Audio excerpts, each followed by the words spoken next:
15వ భాగం election commission.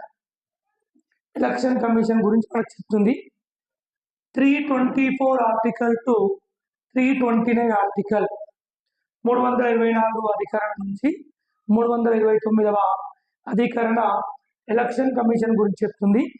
ఇక్కడ సింపుల్గా 324, 325, 326, 327, 328, 329 ద సింగిల్ వర్డ్ 324 ఒక ఎలక్షన్ కమిషన్ ఉంటుంది.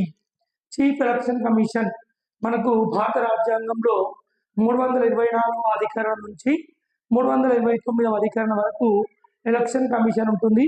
అలాగే 5 types of discrimination, the prohibited of the discrimination, మనకు 5 రకాల వివక్షతలకు ఇది గురి చేస్తుంది. 5 రకాల వివక్షతలను ఉంటుంది. కాబట్టి వివక్షతలు అంటే ఎన్నికల విషయంలో ఎవరిని కూడా వివక్షతకు గురి చేయొద్దు.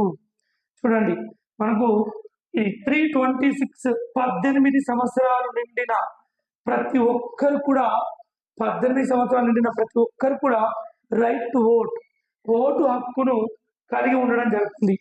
అలాగే 327 పార్లమెంట్ ఎలక్షన్స్, అలాగే 328 అసెంబ్లీ ఎలక్షన్లను మనం నిర్వహించుకోవడం జరుగుతుంది. అలాగే 329 not participate the court internal matters, కోర్టుల ఎన్నికల విషయాలలో కోర్టులు జోక్యం చేసుకోకూడదు. ఓకేనా, కోర్టులు జోక్యం చేసుకోకూడదు.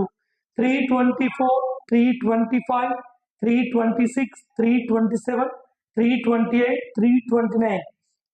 ఓకేనా, 324వ అధికరణ ఎన్నికల సంఘం గురించి చెప్తుంది. 325వ అధికరణ వివక్షతలకు గురి చేయరాదు. 326వ అధికరణ 18 సంవత్సరాలు నిండిన వాళ్ళకు ఓటు హక్కును కల్పించడం జరుగుతుంది.